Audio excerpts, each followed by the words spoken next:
So this is the third of our 4 sessions, and I'm so glad you all have joined us again for this increasingly provocative book study.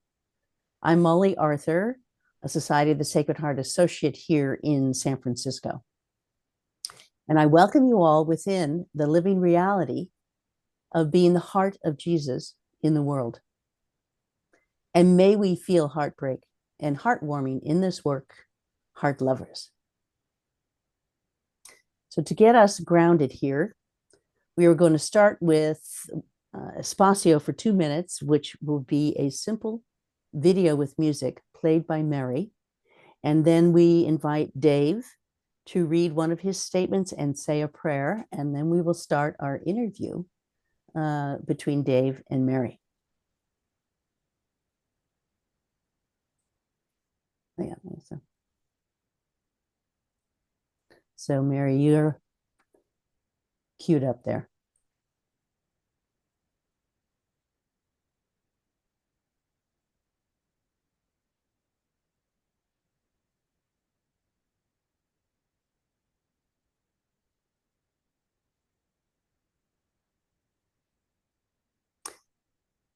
Mary, did you find the video to play? I just slipped off for a minute. I mean, something happened with my Zoom, but I'm back. So yes, I will, and I will set it up.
Something, we know not what, is always and everywhere lovingly at work, we know not how, to make the world more than it is now, to make us more than we are yet. That something is all at once divinity, life force of the universe, and our own unique aliveness, one sacred heart, never apart. Who's interviewing? Jesus, there is room in your heart for all of us and for all the natural world. Help us make room in our hearts for all of us and all the natural world. Thank you for the graces you beam without ceasing upon us and all the world.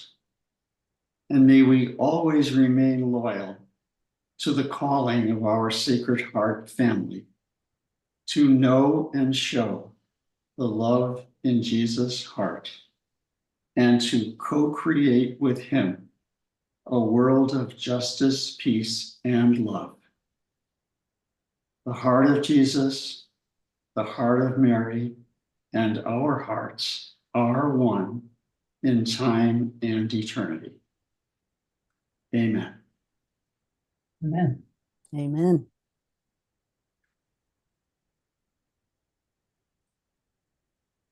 So.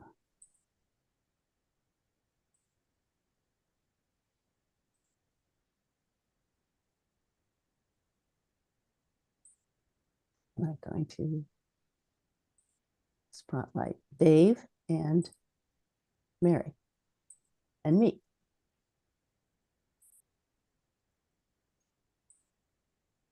Thank you.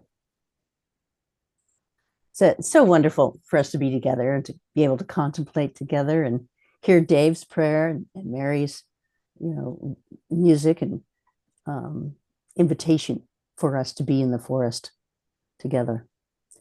We're privileged to be with our author again today, Mary Froelich, RCJ. And I do want to share just a few brief words about Dave Richo. I'm presuming that you, of course, have read my newsletters and bios and may have even read Dave's books. And I will take credit for introducing Dave to our associate group about 8 years ago, amazingly. And he has a depth, obviously, of passion around the Sacred Heart and his studies. And I'm so happy for him to be with us today. And so let's enjoy their conversation. Please feel free to put your questions in the chat during this time. And after the small groups, Mary will read through them and invite you to say them aloud on the screen if you would like. And she will provide answers, I presume, that she has. And and Dave, feel free now to start your interview. I will give you a 5 minutes lead time towards the end. And we're on time here. Thank you, Molly. You're welcome. And the first thing I'd like to do is thank you, Molly, for all the work you've put into this whole project. Oh, thank you. I'm really so impressed, and I know all the time and effort it takes. And I really want to thank you. Oh, that's very sweet, Dave. For setting all this up for all of us. Thank you. And introducing us to this wonderful book. And Mary, I'm just so impressed with what you've written and what you've put together. I can see that it comes from your heart. And, I've read the whole book and I underline, now I'm going back and reading all the underlined parts. And I'm trying to, shall we say, get it into my head and heart. And you've taken us into a deeper look at what the Sacred Heart is about. And I very much appreciate that. And I'd like to begin with a question that I've always wondered about. In the seminary, they kept telling us that the most important part of our spirituality was to have a personal relationship to Christ. But they never quite explained what that would entail. And I'm still thinking about it, and your book is helping me understand it. You, for instance, talk about an interpersonal interior communion of the heart.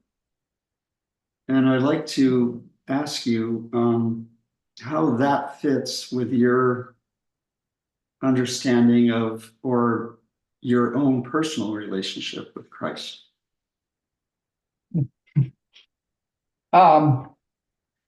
Yeah, well, I mean, as you say, ultimately, that is something that we have to discover for ourselves. I mean, it's true. That is not something that someone can give you a formula. This is how you make this happen. But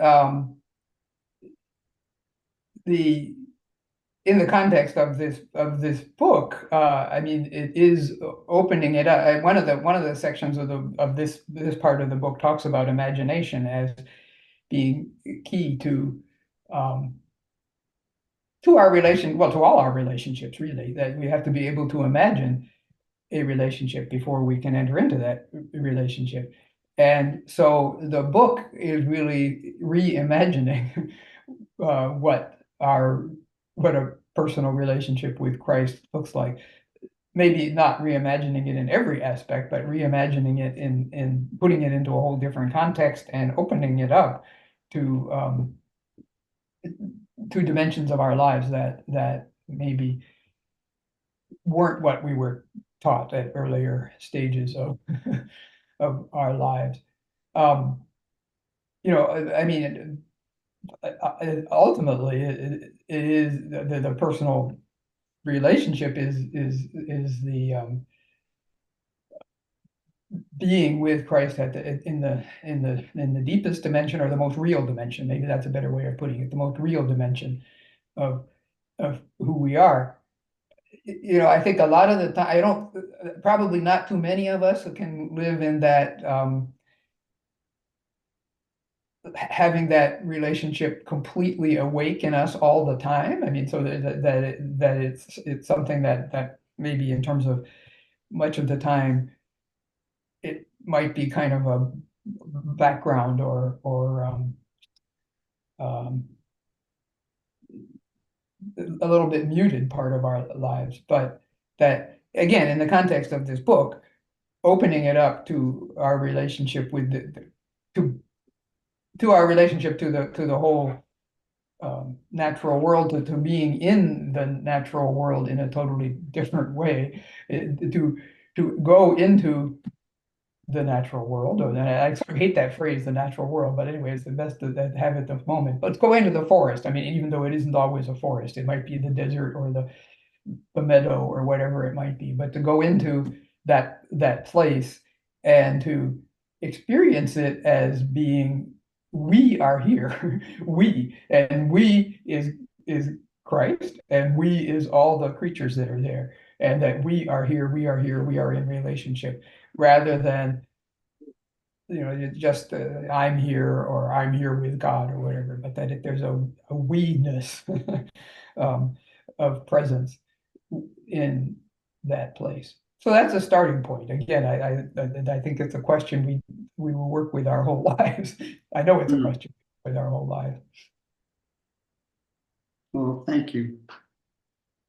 And I'm on this chapter called Christ of the Forest.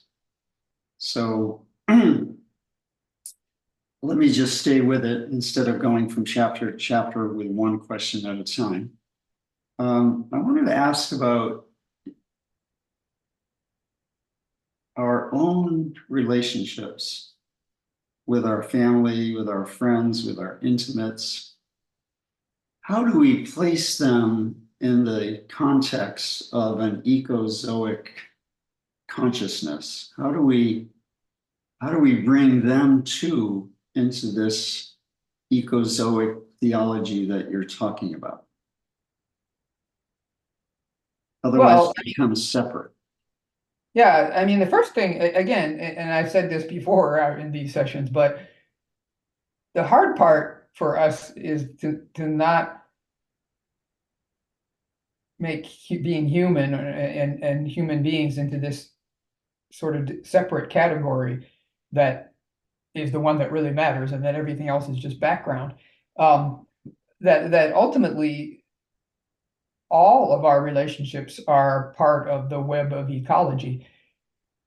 So I mean, that ecology, basically, I mean, that the concept of ecology is that there's a web of relationships, and in which, and it's a very complex web of relationships where there's exchanges going on, and there's all sorts of exchanges, you know, exchanges that nurture, and exchanges that cause death, and exchanges that contribute to the whole without being recognized, you know, more individually, and so on. So that's basically what ecology is, and the tendency of us human beings is to focus on the human relationships, again, as separate from the rest of it. Whereas in fact, all our relationships are included in that web of relationships. And so it would be to ask ourselves, I think, the kind of what you're getting at is maybe how do, as we reimagine, how do we think about that as to what difference it makes that my relationships participate in the whole web of ecological relationships, and in the problems that we have now in terms of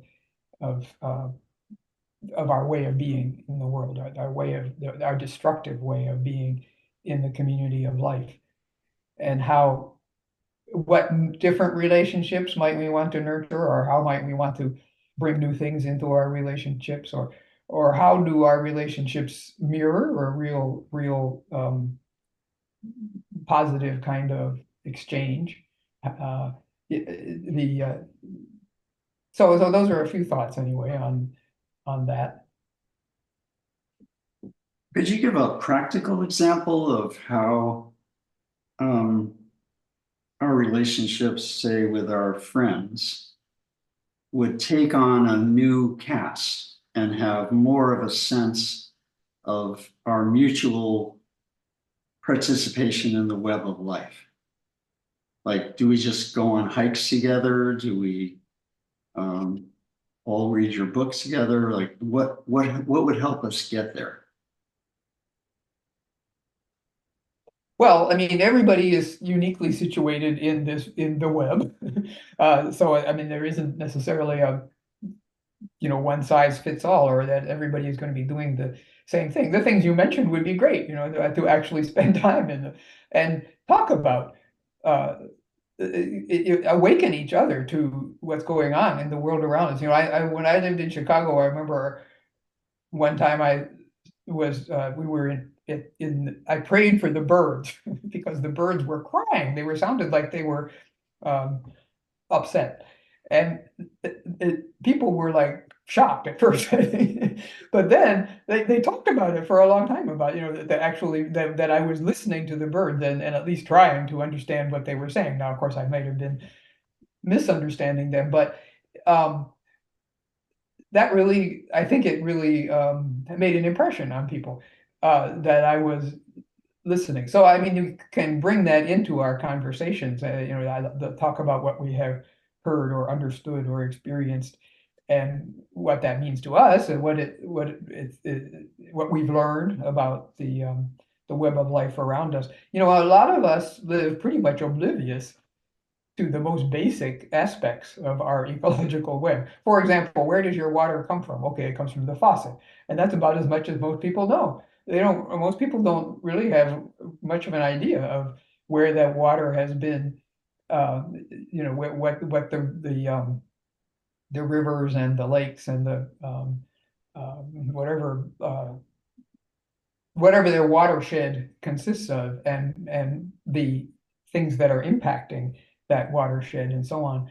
So those are things that I mean, we don't want to get too preachy, like that we're always talking about these kind of things.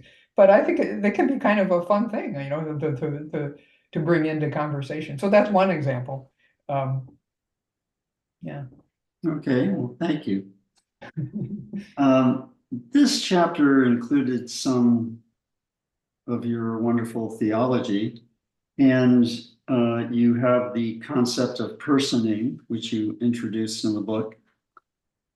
So I just want to, for a moment, ask you a kind of a theological question. That word person, as in there are three persons in one God, that word person, as it was used by the church fathers who came up with that presentation of what God is about, it did not mean the same as what we call a person now. They use the word hypostasis, which doesn't quite mean person as we would describe it psychologically. Likewise, Christ is a divine person with two natures, human and divine, in Catholic theology. Now, nowadays, what meaning, what impact do dogmas like those that we were brought up with, how do they help us form a modern spirituality? Do we simply say, oh, okay, there's that, and then just design our spirituality on many other things that have come up thanks to Teilhard de Chardin and to people like you? Or is there some way of maintaining our connection with those beliefs? Well, I mean, they're absolutely foundational beliefs as far as Christian orthodoxy is concerned. And I still keep my eye on orthodoxy, even though I'm trying, I'm probably bending it pretty far. But that first of all, we're made in the image of God, but we, of course, mostly think about God, making God in our image. So as you said, person, as we use it, is more of a psychological term, whereas the way it's used in theology is not a psychological term. But some of the basic characteristics of person, I mean, I'm not going to go too deep into the history of theology, but anyway, some of the basic characteristics of person, as I think it's used in those theological dogmas, include freedom, relationality, being able to communicate, but not totally communicated. That is, being more than one's communication. So capable of communication, but being more than one's communication. So those are some of the meanings, anyway, of person as it's used theologically, and they also are what we mean by they underlie the deeper meaning of what we mean by person. I think today, but you're right. I use it in the creative thing that I do, and which may or may not go beyond me. I mean, maybe nobody else will find it helpful, but that idea that Christ can person in anything, meaning that Christ can communicate the depth of who he is in anything or through anything. So through can, of course, do that in us, because and maybe that is more apt for doing it is through human beings, but that there's nothing there's the same the personhood of God is able to be communicated through anything. That's the idea of personing.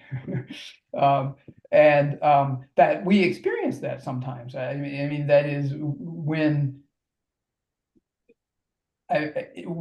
we have an experience of holiness or of sacredness or whatever through nature, or through when we all of a sudden, it takes us by surprise, but maybe we hear a bird or something and it just awakens something in us that is very fresh, or just so many different ways that it's possible that God communicates with us, whatever that means. Again, it can never be reduced to that thing. It can never be in some absolutely literal sense that the bird is God speaking, and yet it spoke to us. I mean, God spoke to us through that bird. God communicated something to us. God awakened something in us, and so that's the like I said, that's the unique usage of it's making person into a verb and saying, yeah, Christ is personing through any way in which we discover God's presence, God's life, God's the word in whatever way it is that we need to hear it, which isn't always going to come through scripture. I mean, it certainly can. It does come through scripture or through church events or whatever, but actually most of the time it probably doesn't come. I mean, when I had invited my students, when I was teaching, very often would invite my students to write about a spiritual experience. And I wouldn't give them guidelines. I wouldn't say a particular type. I would just say, even if they would ask, I say, no, just whatever is a spiritual experience to you. That's what I want you to name. Very few of them happened in church, and very few of them actually happened in prayer. Some of them did happen during retreats, but they happened in all kinds of different circumstances, usually by surprise. were the most important spiritual experiences that people named. So yeah, that's the way I'm trying to develop using it. We'll see, like I said, if it flies. Well, I think you're doing a great service to all of us. Thank you. I want to go on to something that I saw in chapter 7 on page 133. You gave us such a beautiful phrase, and I wrote it out. Discipleship of companionship, not of command. And then on page 175, you talked about the companionship model. And this, by the way, is also current in present day psychology, in which the therapist is not thought of as the one who has all the answers, but the companion who joins you on your journey and helps you see what you're really up to, and what are the obstacles on your path and how you're handling them. But I connected that phrase, discipleship that is based on companionship rather than on command, to these words from the 23rd Psalm: I will fear no evil, for thou art with me. So King David is seeing God as the companion in the valley of the shadow of death, not as the one who will rescue him from the valley or make the dark go away. The only thing that goes away is the fear, because you now realize that you have a companion beside you and in you. How have you felt this happening in your own life? Can you give us in an the book, example? I shared the experience of the meditating on the image of being yoked with Jesus. That's really that's in the title, the yoked hearts. The so that sense of being yoked is to be beside Jesus, working together rather than being led or whatever. So that's one example of that. I think it's something I found even more recently as I reflect on my images of Jesus. And the phrase Lord Jesus has been very instinctive for me. But the image of Lord, and many people can't use that word, and yet I still find that it kind of flows for me. And but the image of but as I was really reflecting on that, the image of Lord is the hierarchical. It is the one who commands, and that a better image for me now is it comes from one place it comes from is Suzanne Simard's book, The Mother Tree. I don't know if people are familiar with that, but anyway, it's a great book. But The Mother Tree, she's a forest researcher, and she writes about how trees nurture one another through their root systems and through the mycelial networks of fungi.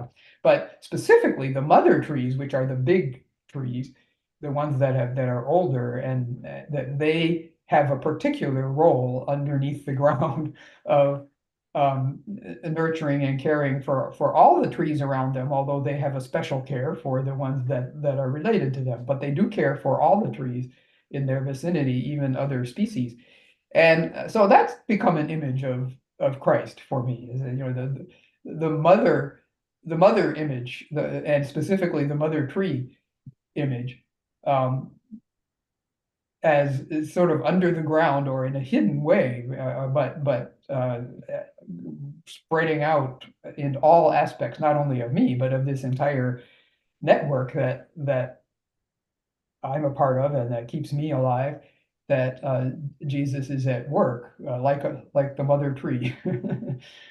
And so, but I guess part of what I'm saying is that we probably all have a variety of images, and even the image Lord, it's still alive in my life, and so, but I think it does need to be questioned. I mean, not just to accept these images that have become so baked in, I guess you might say, baked in both to our traditions and baked into ourselves. That and the problem is, or a big problem is that a lot of the tradition is very baked in with hierarchical language and with language that's more from a command model.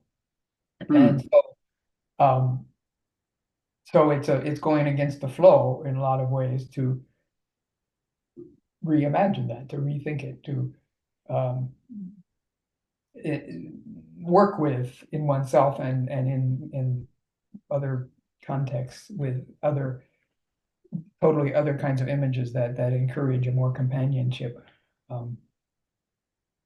model. Which, by the way, of course, spiritual companioning is the same, just what you said about psychology, that also the spiritual direction sounds like the command model or the from above model, whereas spiritual companionship is more the images, the companionship model. Yeah, it kind of fits with the two disciples on their way to Emmaus, and Jesus joined them as a companion. Mm-hmm. And later they said the way they knew that it was he was in the breaking of the bread. And I will have a question on the Eucharist, but it sounds like what you're saying is that we could see everything in nature as Eucharistic. Would that make sense? Yes. Maybe, I mean, Eucharistic with a small e, I guess you might say. Yeah. I mean, again, I have enough of an eye on orthodoxy to say that, yeah, the Eucharist as a sacrament is has a uniqueness, but yes, with a small e, that the exchanges that go on constantly in the natural world have a Eucharistic dimension of beings giving their lives for one another. And so now that you've raised it, the real reflection on the Eucharist, I think, it's so compartmentalized for most people, that you go to church and you go to the Eucharist and it's this airtight compartment in some ways that's separate from the rest of life. And it's very ritualized, and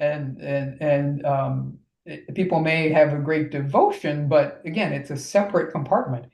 And what sort of the eye-opening discovery for me was, oh, wait a minute, if you really look at what's going on here, this is eating, and eating goes into, I mean, the eating is such a visceral act, and that Jesus, it's a visceral act that is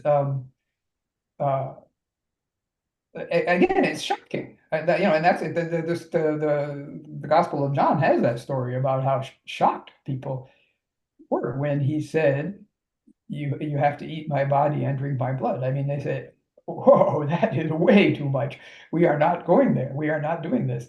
And I think I may have said this before, but I'll say it again because I think it's important. I think if we really thought about it, we might say the same thing. Whoa, what are you talking about? This is eat. You're saying eat me, take him into our guts. I mean, so anyway, just that, but that the brilliance of that as the way of giving himself is that it is so visceral and that it is so absolutely foundational. I mean, there can be nothing more foundational than feeding people and nurturing people in that way. And that and also death, that there's nothing more real than the cycle of life and death, and the cycle of the fact that everybody is food for somebody sooner or later. You can't escape it. I mean, we humans are doing our best with all our embalming and all that to escape being food for anybody, but you know, sooner or later, I mean, it might end up being thousands of years or whatever, but everything, you know, is eaten sooner or later by something else, whether it's microbes or whatever. So that is the way this creation is made. And he went right into it. You know, he went all the way into it. He didn't hesitate, he didn't avoid, but went right into it. And it's shocking. So that's my little homily on the Eucharist. Thank you, Mary. I was very fascinated with your take on imagination. And personally, when I think back on my Catholic upbringing, I do not lament the rigidity of the beliefs and the moral inhibitions that were put on me, as much as the restricting of my imagination. When you hear this is the one true church, so think Catholic, and form your conscience based on Rome's directives. That was, as I look back, much more inhibiting than anything else. It's the inhibition of imagination. I remember in the seminary, the professor once said, well, the value of the list of forbidden books, I forgot what they actually call it. I don't think they still have it, but at that time they had a list of forbidden books. And the professor said, aren't we lucky? We don't have to read books that the church has already told us are not valuable. Anyway, how do we now hold our beliefs imaginatively? Form a conscience based on the value of human freedom while still being Catholic? Yeah. I have to admit, you know, since I didn't become a Catholic until I was over 21, I escaped some of that formation that you talk about. So actually, I became a Catholic after the Second Vatican Council. Well,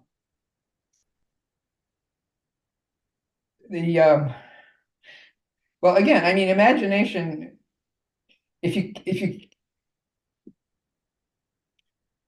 Imagination obviously can get out of control, I guess. I mean, is one way of putting it. I mean, that is when it becomes just fantasy or wild imagination.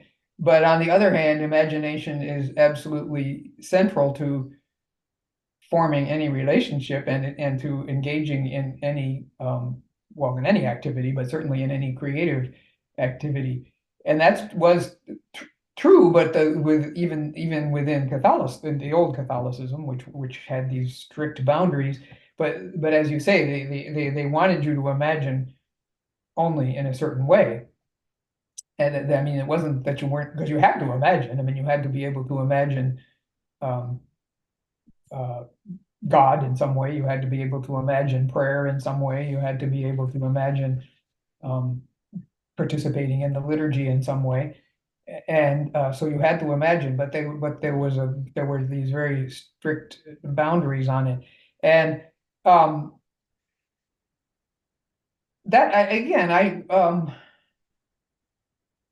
this is something I'm really reflecting on a lot. I mean, because trying to learn from the indigenous people who don't, and I guess I shouldn't generalize about indigenous people, but that it seems that some of the things I've been reading say that they don't use the term imagination in this, or they don't like this. Some of them don't like the term imagination because of the way it's used to mean fantasy. So but because they would say it's probably closer to maybe what we might call intuition, but that it's being able to pick up the subtle clues of what is being communicated to one from the broader network of the world and beings. But in order to even be open to that, you have to be able to imagine that those creatures are communicating, and that they want to communicate with you, and that they want to have a relationship with you, and that you want to have a relationship with them. So, so anyway, I don't know if that's a very good answer. I mean, I think we have that in terms of more recent times, at least it seems to me that it has been, imagination has been encouraged in prayer, and all the talk about images, images of God, and so on, is encouragement to use one's imagination in prayer and so on. So I think there has been greater openness than there probably was in the time when you were in the seminary. But it is true that I'm taking it another step and imagining beyond what beyond what the tradition has generally affirmed. Dave and Mary, I'll give you a 5-minute warning. Okay. Okay, maybe we better go to the I'm going to go to the chapter 8. next chapter. I'm also reading your book on Saint Therese, whom I so admire, and you do such a great job putting together her essential writings. But so far, I don't see in her, or in most of the traditional saints, a deep reverence for earth.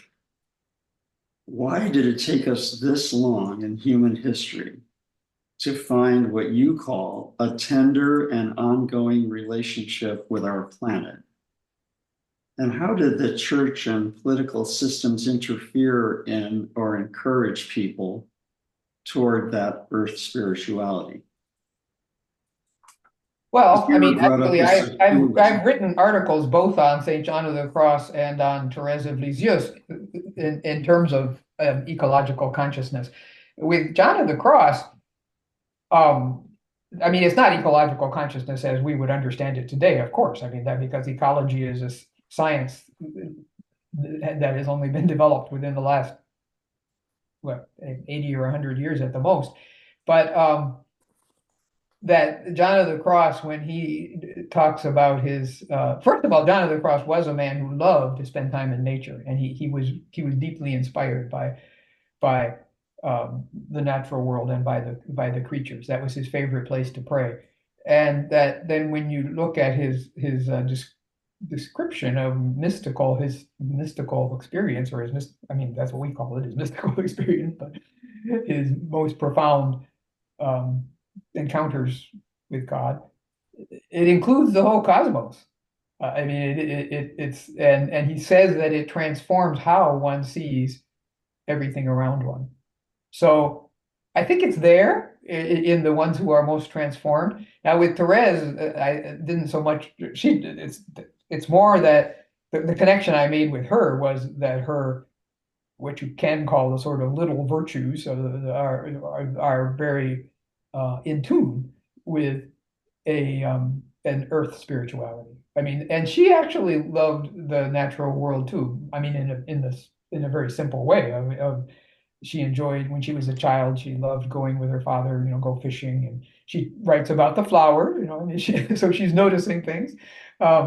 So it isn't really completely true that the saints were not at all tuned in, but obviously they lived in a totally different time, and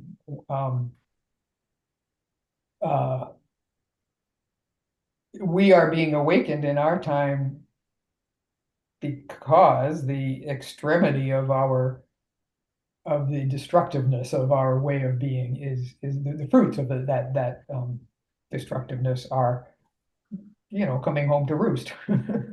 And So in a sense, we don't have a choice anymore. Or I mean, obviously, some people still are exercising a choice, but as a human species, we don't really have a choice anymore, or we do, or the choice that we have is to die as a species, become extinct, as many species will, um, or to um, consciously develop and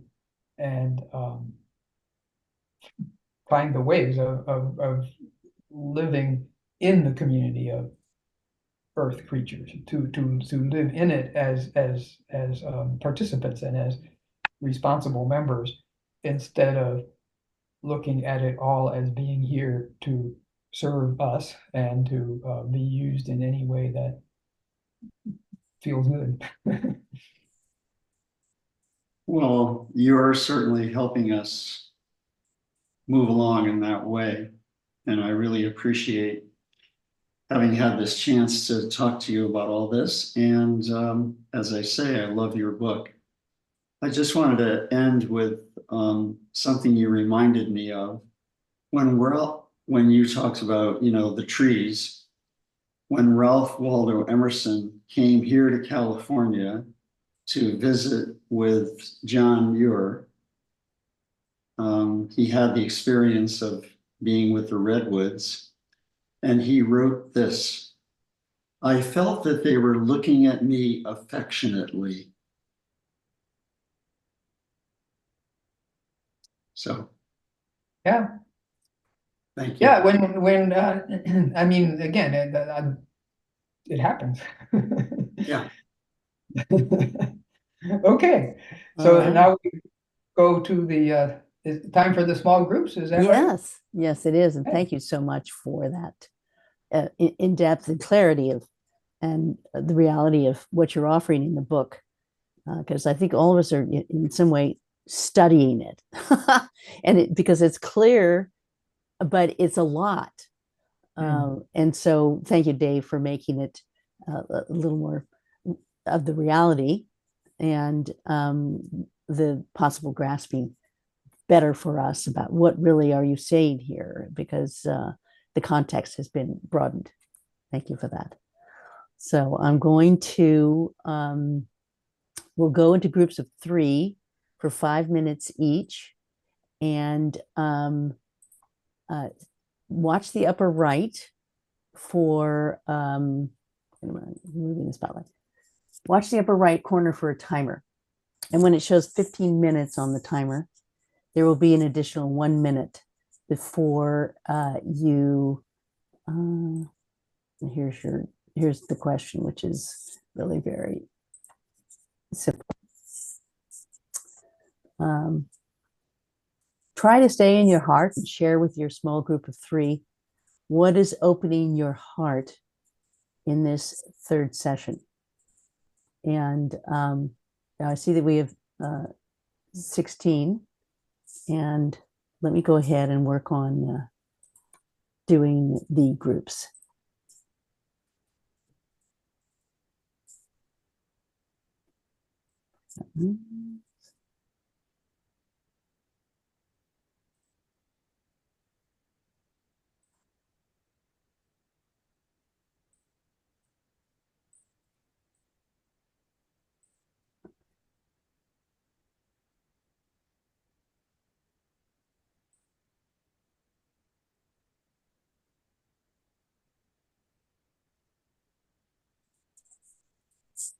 You should have an invitation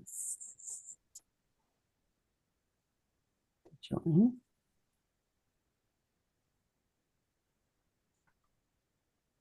I think maybe it didn't work. I think you Yeah, should you're try right. it.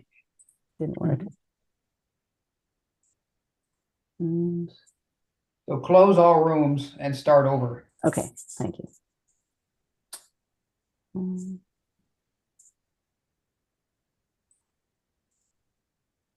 I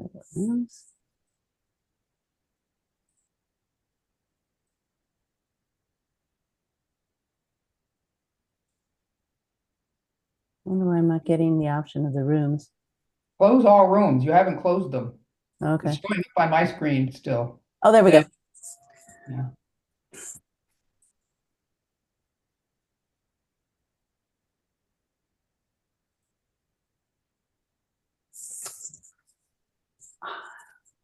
I don't understand what the problem is.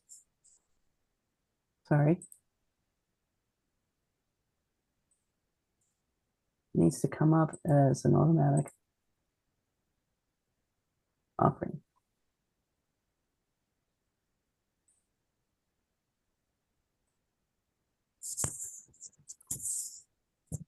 The only option that it's giving me right now is that people choose their own groups. So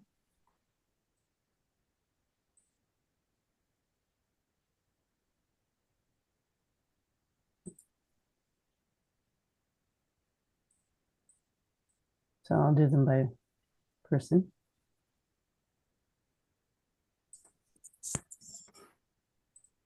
Add a room.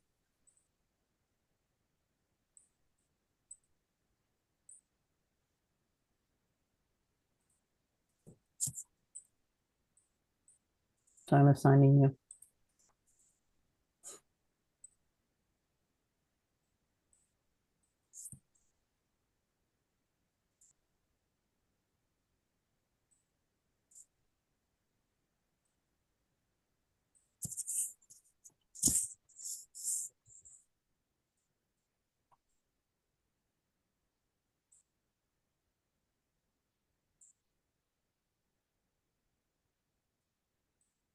Molly, if it's not going to be able to happen, do you want us just to discuss as a group?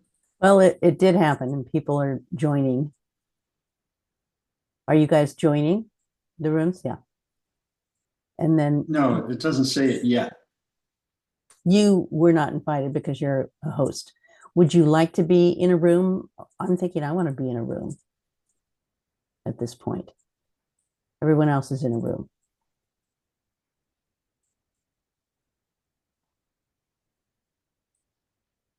Well, you can go ahead if you want to. I think I have some questions to look at. There's Right. You should do that.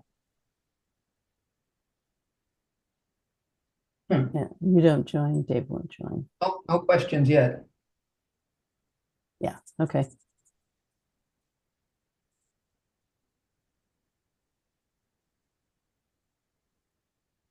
It's not giving me a choice to join. Or we can be a group. Yeah, Yeah, all right, let's do that. So what is opening your heart in this third session? my screen says there are only 3 participants. Well, that's because there are like us. Well, where is everybody else? They're in their rooms. They're in breakout rooms. Oh, I get it. Okay. I thought it didn't work. Yeah, no, I finally got it to work. I had to assign. Good. Yeah. Mary, do you think there'll ever come a time when you don't have to say Eucharistic with a small e?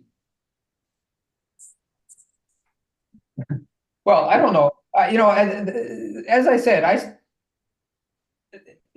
whenever you're talking about God, it's very tricky because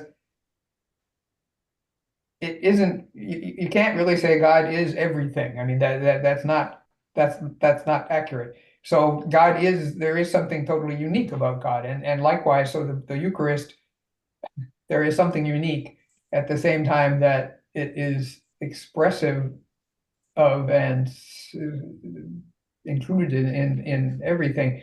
So I'm not ready to make that to say that there's no difference, but that some people are. I mean, actually, one of the people that I quoted in the book, Lisa Dayhill, she's gone a lot further than I have with all that. I mean, if she would say, yeah, no, there's no difference. She's the one who says basically the resurrection means that the fly is Jesus. That because his body has gone out into everything. So the fly and the termite and the cockroach and everything is Jesus. And I'm not quite, I mean, like I said, I still maintain a distinction. Yeah. Molly, you can probably stop screen sharing, right? Because the others Yeah, can't see this. Yeah, okay, thank you. thank you. And I want to take the spotlight off. Let's see. It doesn't matter about the spotlight. Yeah, that was weird. I think you did take the spotlight off Yeah, okay, I think I did. Good.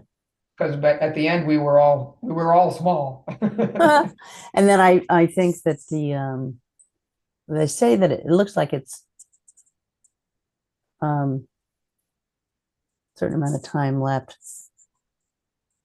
Mary, I just wanted to share a sentence by Beatrice Bruto, Uh-huh.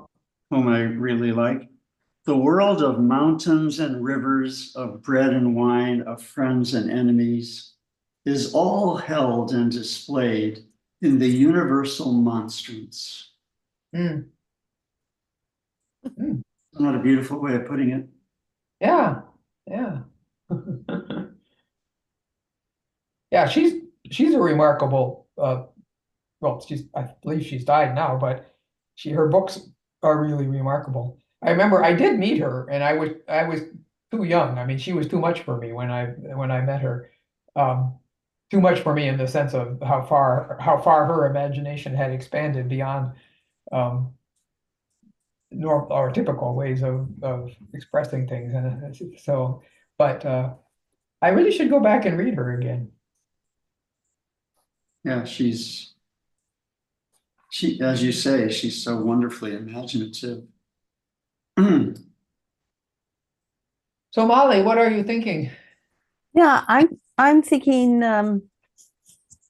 that I find the personing concept very resonant for me around a further explanation about Jesus and God, and that we are all imbued with this personhood, which I love, and I relate to it because I think I'm a person, right?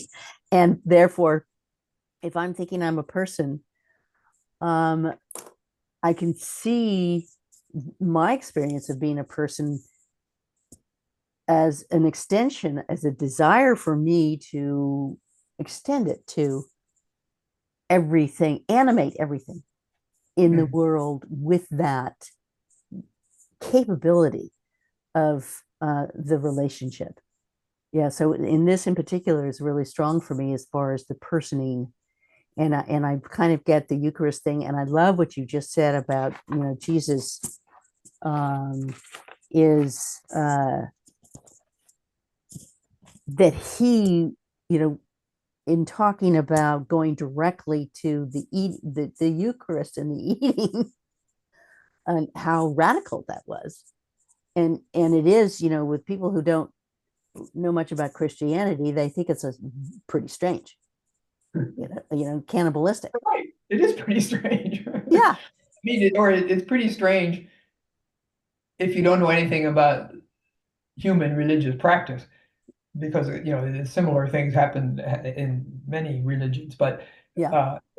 but anyway, yeah, in the secular mind, it's pretty strange. Right. And then people really don't get the transubstantiation part of it, if that's the right word, even.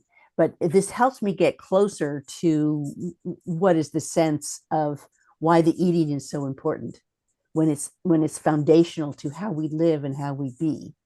And therefore, for me to have a divine food is beautiful Mm. for me, but also beautiful that I'm out in nature and I'm in the web of that beauty, Mm. and that it is real. And as you and I went through with Maya Ward, how is it that we can be more attuned to listening, because there's probably a capability that we have in doing that. And And I think that's kind of what drives me at the moment, is that I want to be more attuned to be able to hear what Yeah. what Mother Earth is telling me and what the cosmos is telling me. Yeah. Yeah. Yeah, and it's a big challenge. I mean, I find it a big challenge because we're not raised that way at all, or very little. So, and it is, part of it is literally just paying attention. I mean, that's certainly the basic thing. And part of it is imagining differently. Right. Imagining that someone is going to speak to you.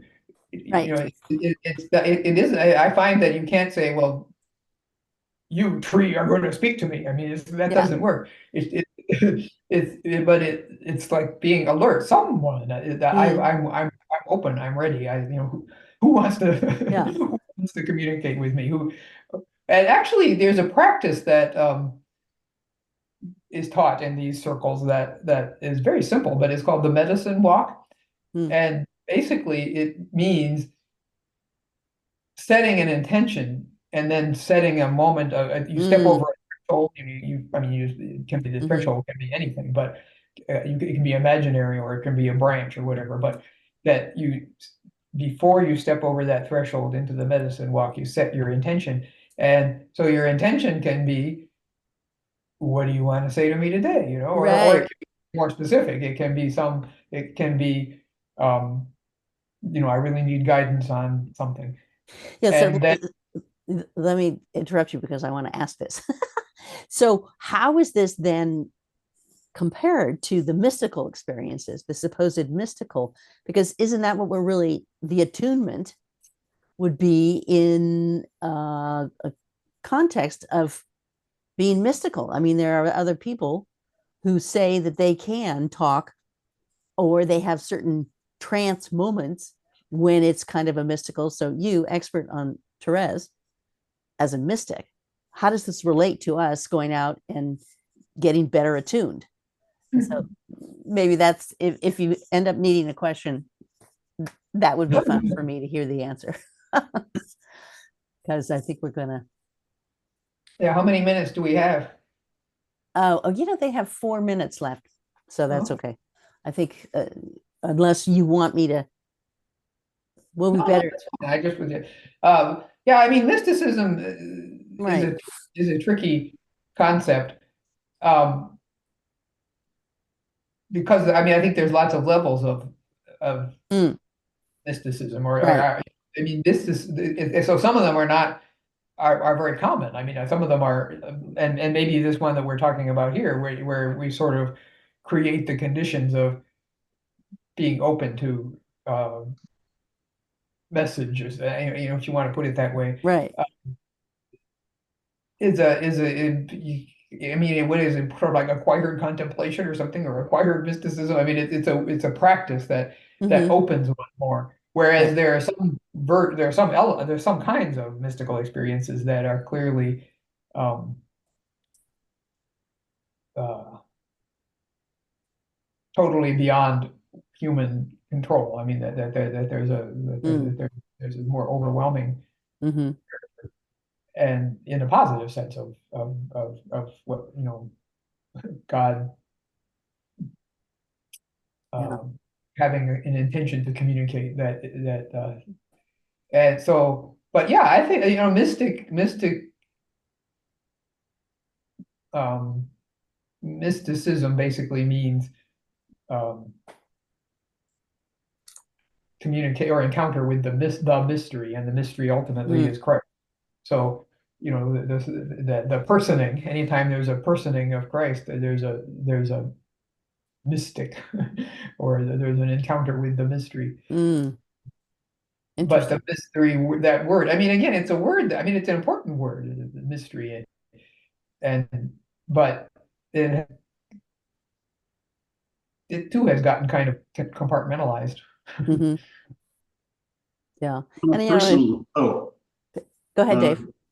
just on a personal note, Molly and I often take walks in nature in San Francisco, and I hope that when you ever get to the Bay Area, you would let us know so you could join us. Okay. Yeah, I don't have any trips planned uh, that right now I am going to San Diego, but that's not very close to the Bay Area. No. Yeah, it's funny, if you go to California and you think, oh, I'm close, but you're not. No. If you were in Europe, you'd be like 2 countries away. Yeah, I think it'd be great if we could have an in-person retreat with Mary. Don't you, Dave? Oh, yeah. Yeah, I think Yes, if you let us know in advance, we could set it up because we have our retreats at what's it called? Wood Oakwood. Oakwood. Hmm. And we'd love to have you do like a 1-day retreat for our associates. Mhm. Yeah, at minimum. Well, yeah. Like I said, I don't have any plans right now, but Mhm. maybe something will come along where I would. Yeah.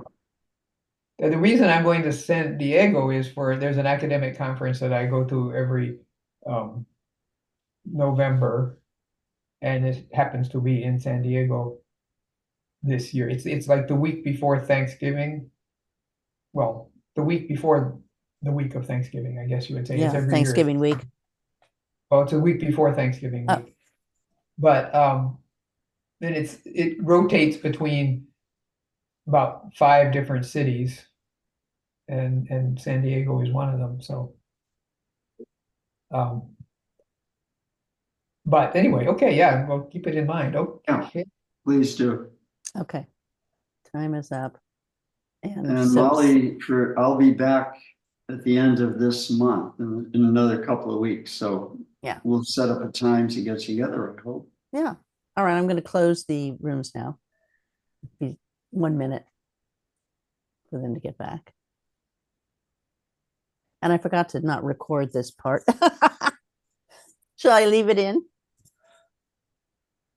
Well, you can decide. Yeah, Dave and Mary, would you be willing to be in the recording? Oh, of course. I mean, with this personal conversation. Yeah. Is it okay with you, Mary? I think so, yeah. Yeah. Okay. Everything we said was G rated. Right.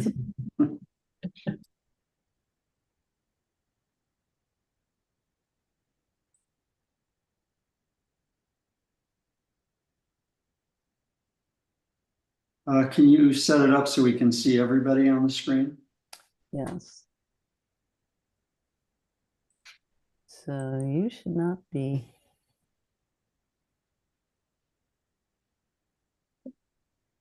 Yeah, we're seeing this breakout rooms thing. Can you get that off the screen? Hmm.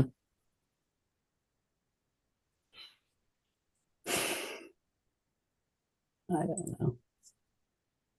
I see everyone on the screen. Are you under, go up to the view and do gallery? No, it's right on top of everybody. Huh. And it lists the rooms, and so there's Okay. something that you need to X out. Yes. All right. It's not on my screen. So it might not be on everybody's screen. Yeah. You know what? I just exit out. Oh, It's okay. gone. I don't know why it was on my screen, but anyway, okay. Dave, are you seeing everyone now? No, it's only showing 15 people. Oh, well, there's only 15 people here. Okay. So Okay, I'm, so now we're going to the question period. Yeah. And we're going to start twisting arms to get questions. well, we got Julie. Julie, do you want to put your question in the chat? But You know we what? don't You can just say it if you just want to say say it, unless you prefer to put it in the chat. You have to unmute yourself. I'll be happy to say it. First of all, Mary, thank you so much. This has really been awesome for me personally, and I've gotten so much out of it.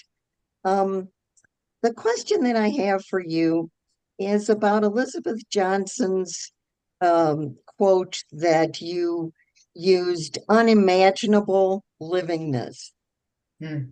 And I just, first of all, I love having those two words together. I love imagining the unimaginable livingness. And I would like to know You were, I think, using that term to describe the concept of wisdom. Yeah. And through that, we can wholeheartedly participate in the web of kinship. Mhm. Could you elaborate on that a little bit for me?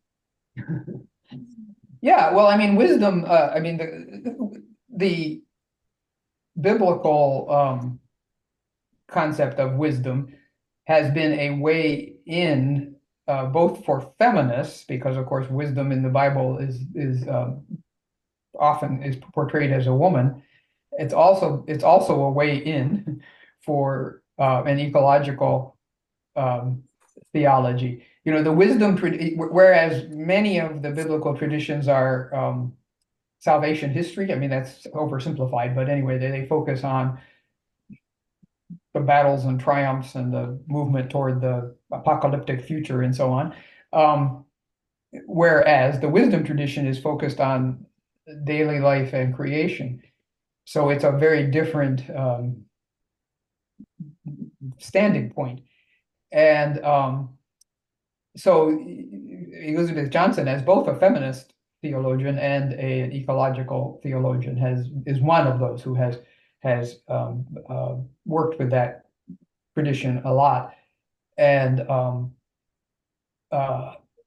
yeah, that wisdom in the, I mean, there's many things that are said about wisdom, but one of the portrayals of wisdom is as the one who works with God at the very foundation of the world to create everything as it is and to care for everything as it is. And so that's a portrayal of that's very apt for the thinking about, again, like the sort of the Jesus as mother tree kind of image would be closely related to that. You know, the working at the subtly and hiddenly in many ways, but everywhere and through everything, to bring about the fullness of life. And that term that she uses, unimaginable livingness, she doesn't really. I mean, it's kind. I think it's kind of at the end of a discussion of wisdom, and she doesn't really develop it that much. But yeah, I like it too. So thank you. Right. Anyone else? Marilyn or Sarah? No? Okay. Sarah. I'll speak if I may. Yes. So I was on the hiking retreat with Mary in Nova Scotia.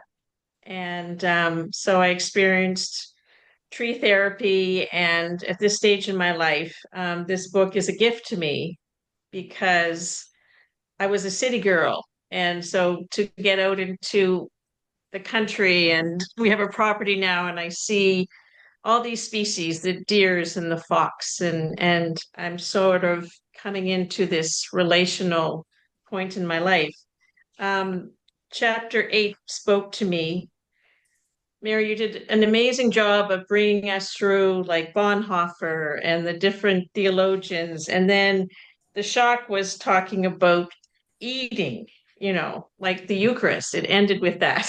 And I just wondered what your process was to take us through in that manner. I think it was quite brilliant, but I just wondered how your inspiration was to come to that point.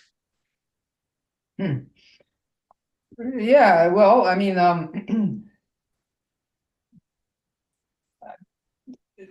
in some ways, it's a kind of an obvious thing. I mean, that that when you talk about an ecological web, actually, if you get a third grade text on ecological webs, a lot of what they focus on is food.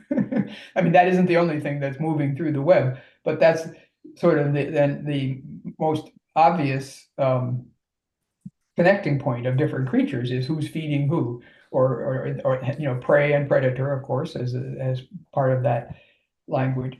But and then besides the literal eating of other creatures, then there's the how are they getting water? How are they getting the minerals that they need, and or if they need salt or whatever. So the flow of the things that actually build bodies through the ecological network is a lot of what it means to talk about an ecological network, or an ecological web. And so, well, when we're talking about our Christian practice, we say, I mean, the most traditional Catholics say that the Eucharist is at the very center of that. So, okay, that's a very, it's actually, it's not such, for me, it turned out not to be such a big leap to think, oh, okay, food. And then the next thing is to be thinking about death. And death is harder to think about. I mean, food is kind of nice to think about, except if you think about yourself being eaten, that's not be so nice. But at least the being nurtured and being fed and receiving those things is something that's nice to think about, and makes sense in terms of God's relationship with us. But the other dimension anyway of ecological webs is that death is absolutely necessary within them. That is, if nothing died, the whole thing would choke out. And besides which, death is a part of the feeding process. That is that things die because they are eaten, or they die because if they die of other causes besides being eaten, they are eaten by the smallest life that forms, the bacteria and microbes and fungi and so on. So the death is essential to feeding. And that's what we say about the Eucharist too, is that it's the expression of Jesus's self-giving unto death. So I mean, the connections are in some ways kind of obvious, and so it's just really developing them. I think, well, I may have said this during the break to Molly and Dave, but Lisa Dayhale is a theologian that I mentioned in the book, and she goes a lot further than I do in terms, like she says, oh, what the resurrection means, that Jesus becomes the fly and the cockroach and the fox and the tree and so on. And she makes that very literal, and I don't want to make it quite that literal, in the sense that I still maintain, I still would hold on to something unique about the Eucharist as Jesus has given it to us, and the resurrection as that there's something unique about that. At the same time, that it is that what I'm seeing is that it is absolutely and totally incorporated into the totality of this creation. So it's not compartmentalized. That's the key thing. It's not compartmentalized, because I think it is for us most of the time. And if the word compartmentalized means that we put it into sort of a box over here, and this is our church box or our Eucharist box or our God box or whatever it is, and then we go on with the rest of our lives the rest of the time, and then when we feel like it, we come back to our little box over here, and instead of it being totally permeating. Is that getting at what you're asking?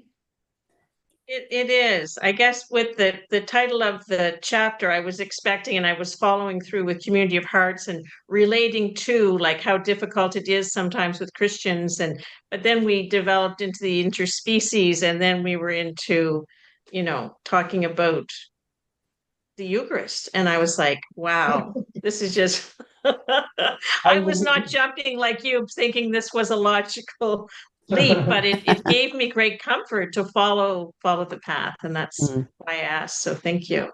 Yeah, I think Mary, I think I want to add to that that what's coming to me is that, the full web and the full context of creation and how we are so embedded and so a part of it, and that we are receiving, but we're also giving our bodies. I understand, that we ultimately would be fed well to other people.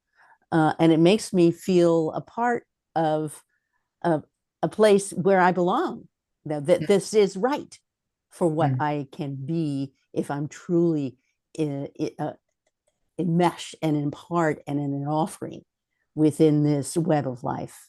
So I'm feeling really quite wonderful right now about how I fit in the world within what Mary's saying in the theological way. Is for me, it's a very emotional way that my identity can be directly connected to the ongoingness of life and the beauty of the offering and the receiving. Okay, So, thank you. Thank you so much for that. And I know that we have a prayer that is this a prayer or is this just I think we have time for one more question. okay, good. One more And question. that's because the prayer is very short.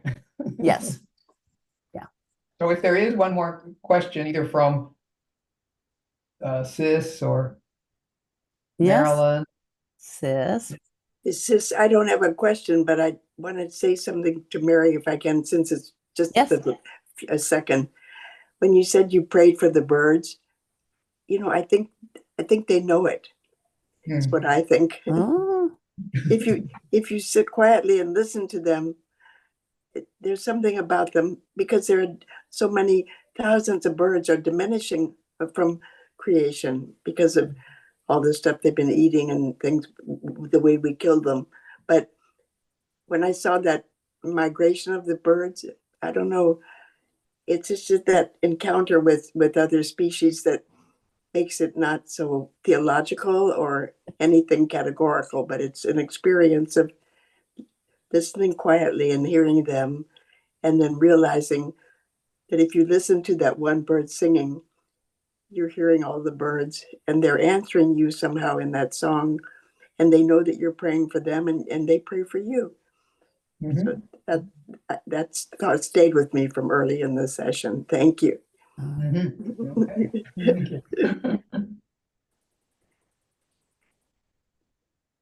Okay, well, if there's not any more questions, then we can, Molly, you can put, well, before the prayer, I guess, because I was going to say, I have been forgetting to give people kind of little practices. I had intended that each time at the end, I would say, give a suggestion or something. Of course, you can always, some of your suggestions, there's questions at the ends of each chapter in the book. So those are things that you can work with.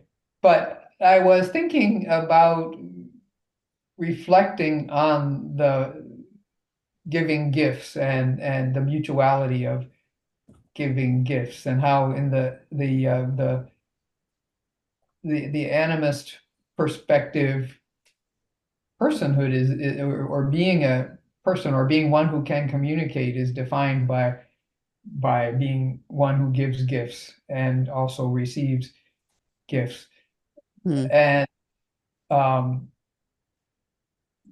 to reflect on that, and as you walk around, as you, who is giving you gifts, or how are you being given gifts, and how are you giving gifts? I mean, starting with your breath, I mean, that you are gifting your breath, and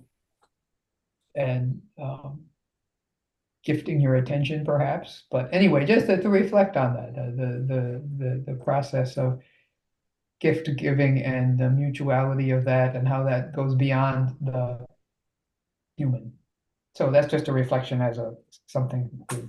Thank you, Mary. And I think I'll just. And one other thing I wanted to say is that, and maybe Molly was going to say this anyway, but next time, the fourth session, I think we're not going to have an interviewer, because we really want it to be more interactive. So we're really inviting everybody to come with a question or a thought, maybe, I mean, a reflection. And I'm not going to say that you're like going to be absolutely required to speak, but to think about it as an opportunity to ask the questions or to raise the difficult issues, the things that bother you or whatever. Because we'll give more time to that in the fourth session. Great. Yeah. Okay, Molly, I'm done. We'll get to have reflection. And I did receive from Allison Anson, she may still be on, a video of sea otters and the gift and receiving with sea otters in a video. And I want to tell you, it was very touching and made me cry. So it's very timely with this full grasping of giving and receiving. And so I will send that out to you all. When I send There's a out the link? video. Yes, there's a link. I'll send it in, my little newsletter. So it'll probably, take some days before I get that pulled together. But yes, and I think reflection next time and thoughts, challenges will be very exciting for the full group together to be able to talk with each other. I mean, I will be kind of giving a little summary or whatever of especially focused on the last 2 chapters. So It's not that it will be all discussion, but we want to leave more time for that aspect next time. Yeah, and I'm suggesting we do it with the full group, which I think would be fun for us. So we do have an ending prayer that Dave suggested and that Mary is going to read for us. And certainly in a very important person, Teilhard de Chardin, in all this work. So I'll set up the share.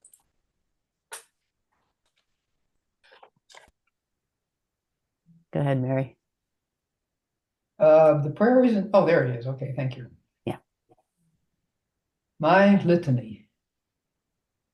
The God of evolution, the Christic, the trans-Christ, Sacred Heart, the motor of evolution, the heart of evolution, the heart of matter, the heart of God, the world zest, the activant of Christianity, the essence of all energy, heart of the world's heart, focus of ultimate and universal energy, center of the cosmic sphere of cosmogenesis, heart of Jesus, heart of evolution, unite me to yourself. Oh, Amen. that is so beautiful. Thank you so much for all of us being together again and enjoying our reading and our mystical experiences. And I'm going to bring that up next time about what is a mystical experience versus attuning to the world. That provokes me, and that's what I'm going to be thinking about when I'm out there this next 3 weeks. So I look forward to seeing you all, and so grateful for your receiving and for Mary's giving. Okay, thank you. You're so Thank very you. welcome. Thank you very much. You're Yes. so welcome. Very grateful. Thank you. Good night, everyone. Thank you. Thank you. The Very stalwarts. The stalwarts are here. Thanks, Mary. Onward. Thanks Thanks so very much. much, Molly. You're so Thank you, very thank you. welcome. Dave. And Dave too. Very thoughtful. And Dave.